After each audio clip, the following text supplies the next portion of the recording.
Hello friends, स्वागत है आपके अपने चैनल एक्सेल स्टडी में। और आज मैं लेके आई हूँ नेशनल करंट अफेयर्स फरवरी 2025 का टॉप 30 मोस्ट इम्पॉर्टेंट क्वेश्चन। और इसके अलावा अगर आप लोगों को बीपीएससी 71st प्रीलिम्स का टेस्ट सीरीज का पीडीएफ चाहिए तो आप हमारे टेलीग्राम चैनल से जुड़ के वहाँ से मुफ्त में इसका पीडीएफ भी प्राप्त कर सकते हैं। और हमारा टेलीग्राम चैनल जो है हर एक वीडियो के कमेंट सेक्शन में पिन कर दिया जाता है, तो आप लोग वहाँ से जुड़ के मैक्सिमम बेनिफिट उठा सकते हैं। और आप लोग के लिए इससे पहले वाला जो टेस्ट सीरीज है जैसे कि एडिटोरिया का है या केजीएस का है, तो वो भी करवाया जा चुका है। तो आप हमारे यूट्यूब चैनल से जुड़ के वहाँ से उसका वीडियो भी देख सकते हैं। तो चलिए अब हम लोग स्टार्ट करते हैं। इसका पहला क्वेश्चन है कि फरवरी 2025 में भारतीय नौसेना द्वारा हिंद महासागर क्षेत्र में समुद्री सुरक्षा सहयोग बढ़ाने के उद्देश्य से किस देश के साथ वरुण नामक द्विपक्षीय नौसैनिक अभ्यास का आयोजन किया गया है? तो यह किया गया है फ्रांस के साथ। ऑप्शन सी जो है इसका सही आंसर हो जाएगा। और इसका जो है अगर आप लोग फ्रांस का अलग भी देखें तो फ्रांस के साथ जो है इंडिया का शक्ति भी है, वरुण भी है और गरुड़ भी है। ये 3 मिलिट्री एक्सरसाइज भी भारत और फ्रांस के बीच होता है, तो आप लोग इसे भी याद रखेंगे। नेक्स्ट क्वेश्चन है हमारा है कि फरवरी 2025 में आयोजित डेजर्ट फ्लैग जिसका कि 8 एडिशन है नामक बहुराष्ट्रीय हवाई अभ्यास में भारतीय वायुसेना ने भाग लिया। और यह अभ्यास किस देश में आयोजित किया गया था?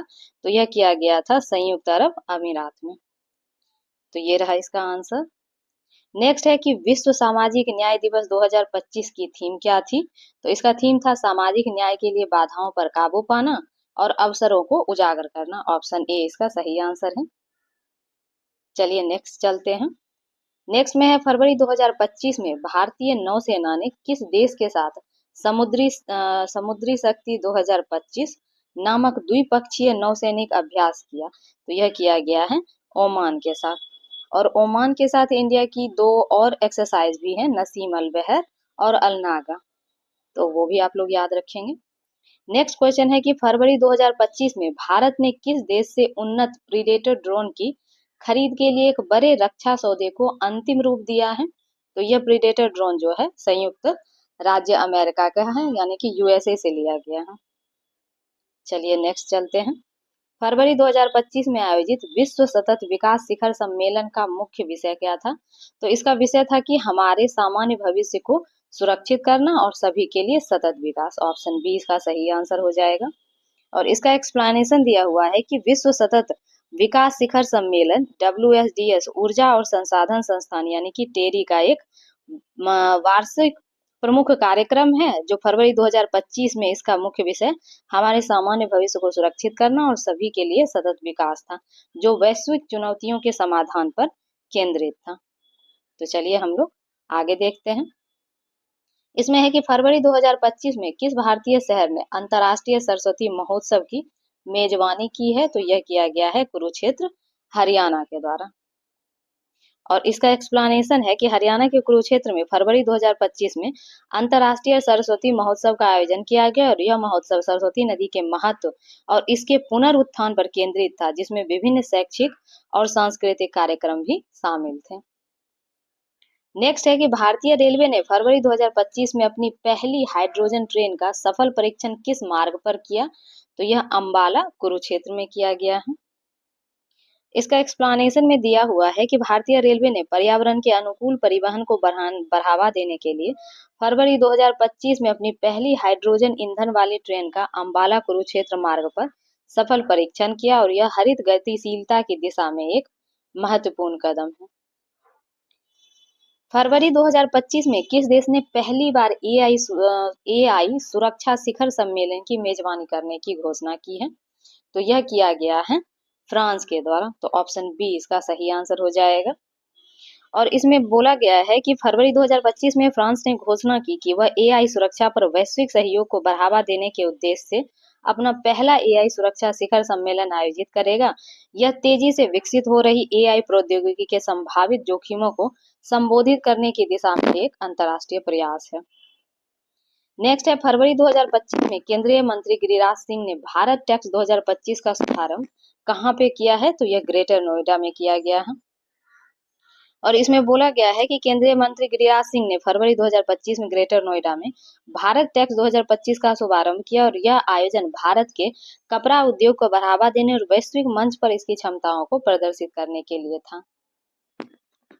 अब है फरवरी 2025 में राष्ट्रपति यूनेस्को विश्व धरोहर स्थल धौलावीरा का दौरा किया। यह गुजरात के किस जिले में स्थित है? तो यह गुजरात के कच्छ जिले में पड़ता है। और इसमें दिया हुआ है कि राष्ट्रपति द्रौपदी मुर्मू ने फरवरी 2025 में गुजरात के कच्छ जिले में स्थित यूनेस्को विश्व धरोहर स्थल धौलावीरा का दौरा किया और धौलावीरा हड़प्पा सभ्यता के प्रमुख स्थलों में से एक है। हाल में ही फरवरी 2025 में भारत का कौन सा शहर open air art wall museum का उद्घाटन करने वाला पहला शहर बन गया है? तो यह है नई दिल्ली। तो फरवरी 2025 में नई दिल्ली में भारत के पहले open air art wall museum का उद्घाटन किया गया, जिसका उद्देश्य सार्वजनिक स्थलों को कला के माध्यम से सुशोभित करना है। नेक्स्ट में है फरवरी 2025 में किस भारतीय खिलाड़ी ने नेशनल स्नूकर चैंपियनशिप जीती है? तो पंकज आडवाणी के द्वारा जीता गया है। ये प्रसिद्ध भारतीय क्यूइस्ट पंकज आडवाणी ने फरवरी 2025 में नेशनल स्नूकर चैंपियनशिप जीतकर एक और खिताब अपने नाम किया है। फरवरी 2025 में ग्लोबल इन्वेस्टर्स समिट 2025 का उद्घाटन कहाँ किया गया? तो यह जो है भोपाल मध्य प्रदेश में किया गया है। 24 फरवरी 2025 को प्रधानमंत्री नरेंद्र मोदी ने भोपाल में ग्लोबल इन्वेस्टर्स समिट 2025 का उद्घाटन किया, जिसका उद्देश्य राज्य में निवेश को आकर्षित करना था। अब ये जो है हमारा टेलीग्राम चैनल है एक्सेल स्टडी ग्रुप मेंटर के नाम से, तो आप लोग यहाँ देख सकते हैं कि जो एडिटोरियल करंट अफेयर्स है उसका पीडीएफ यहाँ पे प्रोवाइड करवाया गया और इसके अलावा भी बहुत सारे पीडीएफ यहाँ प्रोवाइड करवाए जाते हैं। अभी तो काफी बच्चे इसमें आ गए हैं, तो आप लोग यहाँ से जुड़ सकते हैं। चलिए अब हम लोग नेक्स्ट की ओर चलते हैं। नेक्स्ट है कि फरवरी 2025 में भारतीय तटरक्षक बल ने किस तट पर सागर कवच नामक अभ्यास किया है? तो यह पश्चिम बंगाल के तट पे किया गया है।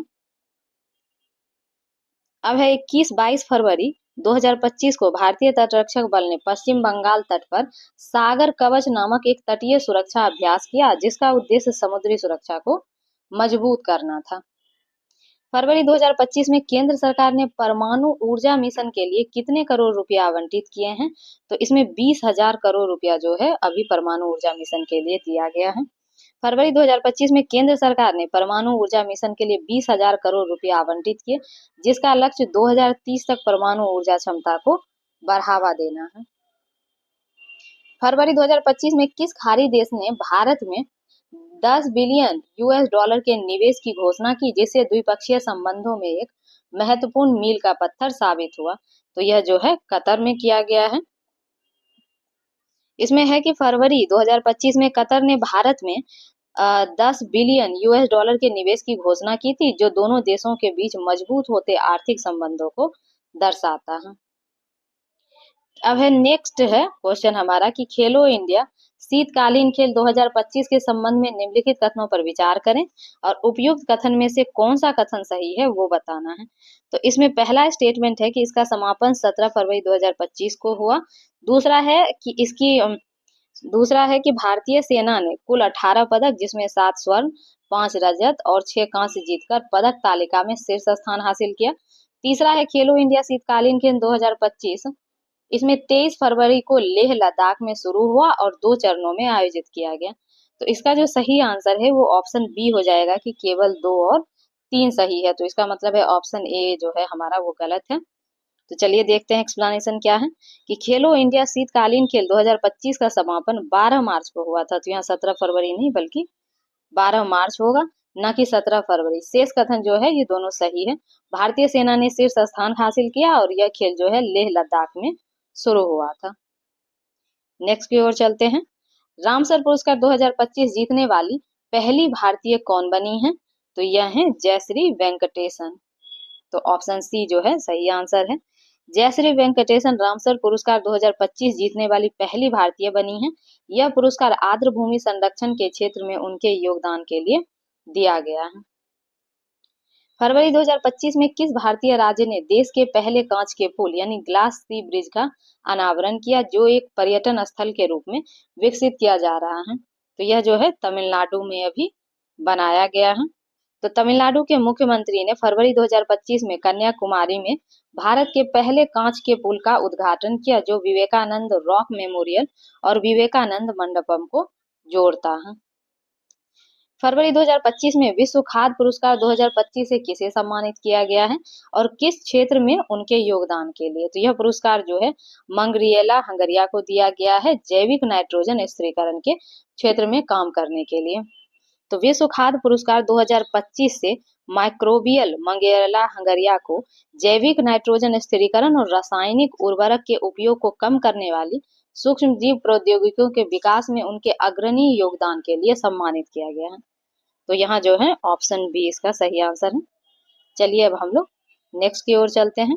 फरवरी 2025 में किस भारतीय हवाई अड्डे ने एयरपोर्ट सर्विस क्वालिटी पुरस्कार जीता है? तो यह इंदिरा गांधी अंतर्राष्ट्रीय हवाई अड्डा नई दिल्ली के द्वारा जीता गया है। इसका एक्सप्लेनेशन है कि फरवरी 2025 में इंदिरा गांधी अंतर्राष्ट्रीय हवाई अड्डे नई दिल्ली ने एयरपोर्ट सर्विस क्वालिटी पुरस्कार जीता है। तो नेक्स्ट क्वेश्चन है कि फरवरी 2025 में भारतीय तटरक्षक बल यानी कि इंडियन कोस्ट गार्ड द्वारा पश्चिम बंगाल तट पर किए गए अभ्यास के संदर्भ में निम्नलिखित कथनों पर विचार करें। इनमें से कौन सा कथन सत्य है वो बताना है। पहला है कि इस अभ्यास का नाम सागर कवच था। दूसरा है अभ्यास का प्राथमिक उद्देश्य समुद्री सुरक्षा और तटीय रक्षा को जो है मजबूत करना था। तीसरा, इसमें भारतीय नौसेना और स्थानीय मछुआरा समुदाय ने भी भाग लिया। तो इसमें पहला और दूसरा स्टेटमेंट सही है, इसलिए ऑप्शन ए इसका सही आंसर है। और इसमें जो है इस तीसरा स्टेटमेंट गलत है। तो चलिए देख लेते हैं क्या सही है। फरवरी 2025 में पश्चिम बंगाल पर भारतीय तटरक्षक बल द्वारा किया गया अभ्यास सागर कवच था। इसका मुख्य उद्देश्य समुद्री सुरक्षा और तटीय रक्षा क्षमताओं को बढ़ावा देना था। और इसमें जो है भारतीय नौसेना ने भाग लिया, लेकिन मछुआरा समुदाय की प्रत्यक्ष भागीदारी का उल्लेख नहीं किया गया है। हालांकि उनके साथ समन्वय तटीय सुरक्षा का एक अभिन्न अंग है। तो चलिए हम लोग आगे देखते हैं। इसमें फरवरी 2025 में आयोजित ग्लोबल इन्वेस्टर समिट 2025 के संबंध में निम्नलिखित कथनों पर विचार करें। इसमें पहला स्टेटमेंट है कि इस शिखर सम्मेलन का उद्घाटन प्रधानमंत्री नरेंद्र मोदी ने नई दिल्ली में किया। दूसरा है शिखर सम्मेलन का मुख्य फोकस नवीकरणीय ऊर्जा, इलेक्ट्रिक वाहन और हरित हाइड्रोजन क्षेत्र में निवेश आकर्षित करना था। और तीसरा है इसमें कई बहुराष्ट्रीय कंपनियों ने भारत में बड़े पैमाने पर निवेश की प्रतिबद्धता जताई। तो इसमें तीनों ही स्टेटमेंट सही है, इसलिए ऑप्शन डी सही हो जाएगा कि 1, 2 और 3 तीनों सही है। इसका एक्सप्लेनेशन पढ़ देते हैं एक बार कि 24 फरवरी 2025 को प्रधानमंत्री मोदी ने ग्लोबल इन्वेस्टर समिट 2025 का उद्घाटन नई दिल्ली में किया था।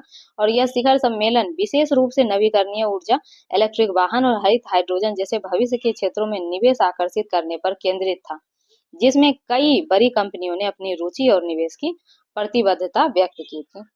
तो चलिए आगे चलते हैं। इसमें फरवरी 2025 में राष्ट्रपति द्रौपदी मुर्मू से संबंधित खबरों के संदर्भ में निम्नलिखित कथनों पर विचार करें और उपरोक्त में से कौन सा कथन सही है वो बताना है। इसमें पहला है कि राष्ट्रपति द्रौपदी मुर्मू ने फरवरी 2025 में झारखंड में एक आदिवासी विश्वविद्यालय का उद्घाटन किया। दूसरा है उन्होंने भारतीय संस्कृति के संरक्षण और जनजातीय सशक्तिकरण पर जोर दिया। तीसरा है उनके द्वारा यह कदम एक भारत श्रेष्ठ भारत पहल के अनुरूप था। तो यह इसमें जो है केवल ऑप्शन बी सही है, इसलिए ऑप्शन बी सही हो जाएगा। नेक्स्ट में दिया हुआ है, इसके एक्सप्लेनेशन को देख लेते हैं कि द्रौपदी मुर्मू भारत की पहली आदिवासी महिला राष्ट्रपति हैं और जनजातीय सशक्तिकरण व संस्कृति पर उनके बयान और कार्य महत्वपूर्ण है। हालांकि फरवरी 2025 में झारखंड में किसी विशिष्ट आदिवासी विश्वविद्यालय के उद्घाटन की जानकारी नहीं है, लेकिन उनके भाषणों में इन विषयों पर जोर दिया गया है कि एक भारत श्रेष्ठ भारत भारत भी उनकी विचारधारा के अनुरूप है। चलिए नेक्स्ट देखते हैं। फरवरी 2025 में पूसा कृषि विज्ञान मेला 2025 के संबंध में निम्नलिखित कथन पर विचार करें और कौन सा कथन सही है वो बताना है। तो इसमें पहला है, इस मेले का उद्घाटन केंद्रीय कृषि मंत्री शिवराज सिंह चौहान ने नई दिल्ली में किया। मेले का विषय उन्नत कृषि विकसित भारत था और इसका मुख्य आकर्षण भारतीय कृषि अनुसंधान संस्थान IARI द्वारा विकसित नई किस्मों और प्रौद्योगिकियों का सजीव प्रदर्शन था। तो इसमें तीनों ही स्टेटमेंट सही है, इसीलिए ऑप्शन डी इसका सही आंसर हो जाएगा। तो इसके एक्सप्लेनेशन को देखते हैं। पूसा कृषि विज्ञान मेला 2025 का उद्घाटन केंद्रीय मंत्री शिवराज सिंह चौहान ने नई दिल्ली में किया और इसका विषय उन्नत कृषि विकास विकसित भारत था और इसमें भारतीय कृषि अनुसंधान संस्थान की नई किस्में और प्रौद्योगिकों का सजीव प्रदर्शन करना था। तो चलिए आगे चलते हैं। इसमें फरवरी 2025 में आयोजित विंगट नामक संयुक्त सैन्य अभ्यास के संबंध में निम्नलिखित कथन पर विचार करें। उपरोक्त कथन में से कौन सा कथन सही है वो बताना है। पहला है कि यह भारतीय सेना और वायु सेना की पूर्वी थिएटर कमान द्वारा आयोजित किया गया था। फिर है अभ्यास का उद्देश्य अंतर सेवा समन्वय और परिचालन तैयारियों को बढ़ावा देना था। फिर है इसमें उन्नत हथियार प्रणालियों और ड्रोन प्रौद्योगिकियों का परीक्षण करना था। इसमें तीनों ही स्टेटमेंट सही है, इसलिए ऑप्शन डी इसका सही आंसर हो जाएगा। इसके एक्सप्लेनेशन को देखते हैं। भारतीय सेना और वायु सेना की पूर्वी थिएटर कमान विंगट जो है संयुक्त सैन्य अभ्यास आयोजित किया गया था इस नाम से, और इसका उद्देश्य अंतर सेवा समन्वय और परिचालन तैयारियों को बढ़ावा देना था और इसमें उन्नत हथियार प्रणालियों और ड्रोन प्रौद्योगिकी का परीक्षण किया गया। चलिए आगे देखते हैं। नेक्स्ट है कि फरवरी 2025 में भारत सरकार द्वारा वन नेशन वन पोर्ट पहल के शुभारंभ के संबंध में निम्नलिखित कथन पर विचार करें। उपरोक्त में से कौन सा कथन सही है वो बताना है। केंद्रीय मंत्री सर्बानंद सोनोवाल ने भारत के प्रमुख बंदरगाहों में परिचालन को मानकीकृत करने के लिए वन नेशन वन पोर्ट का शुभारंभ किया। दूसरा है इस पहल का उद्देश्य बंदरगाहों पर दक्षता बढ़ाना और लॉजिस्टिक लागत को कम करना है और यह जो पहल है सागरमाला परियोजना का एक अभिन्न अंग है। तो यह जो है पहला और दूसरा स्टेटमेंट ही सही है, इसलिए ऑप्शन ए इसका सही आंसर हो जाएगा। तो इसके एक्सप्लेनेशन को देखते हैं। केंद्रीय मंत्री सर्बानंद सोनोवाल ने भारत के प्रमुख बंदरगाह में परिचालन को मानकीकृत करने के लिए वन नेशन वन पोर्ट का शुभारंभ किया। इस पहल का उद्देश्य बंदरगाह पर दक्षता बढ़ाना और लॉजिस्टिक लागत को कम करना है। हालांकि यह सागरमाला परियोजना का अभिन्न अंग है या नहीं इसकी सीधी पुष्टि नहीं की जा सकती है, लेकिन यह समुद्री क्षेत्र में दक्षता बढ़ाने के व्यापक सरकारी प्रयासों के अनुरूप है। तो इसलिए हमारा ऑप्शन जो है ए सही होगा कि 1 और 2 ही सही है। नेक्स्ट है कि फरवरी 2025 में भारत सरकार द्वारा वन नेशन वन पोर्ट पहल के शुभारंभ के संबंध में निम्नलिखित कथन पर विचार करें। पहला है कि केंद्रीय मंत्री सर्बानंद सोनोवाल ने भारत के प्रमुख बंदरगाह में परिचालनों का ये क्वेश्चन रिपीट हो गया है, तो ये इससे पहले वाला क्वेश्चन भी तो ये सेम ही था, तो आप लोग देख लेंगे इसको। चलिए अब हम लोग लास्ट क्वेश्चन की ओर चलते हैं। इसमें है कि आईसीसी अंडर 19 महिला T20 क्रिकेट विश्व कप 2025 का खिताब किस देश ने जीता है? यह जीता गया है भारत के द्वारा। चलिए इसका एक्सप्लेनेशन देखते हैं कि भारत ने फरवरी 2025 में आयोजित आईसीसी अंडर 19 महिला T20 क्रिकेट वर्ल्ड कप 2025 का खिताब जीता और इस जीत ने भारतीय महिला क्रिकेट के भविष्य के लिए एक मजबूत नींव रखी है और देश में युवा महिला क्रिकेटर के विकास को बढ़ावा दिया है। तो इस तरीके से हमने टॉप 30 MCQ जो हैं वो सारे ही सॉल्व कर लिए हैं। तो अगर आप लोग को हमारा कंटेंट पसंद आता है तो आप हमें लाइक और सब्सक्राइब कर सकते हैं, हमारे चैनल से जुड़ सकते हैं और हमारे टेलीग्राम से चैनल से जुड़ के वहां से आप अपने BPSC 71st प्रीलिम्स एग्जामिनेशन में लाभ प्राप्त कर सकते हैं। और हमारे चैनल से बने रहने के लिए आपका धन्यवाद। Thank you so much.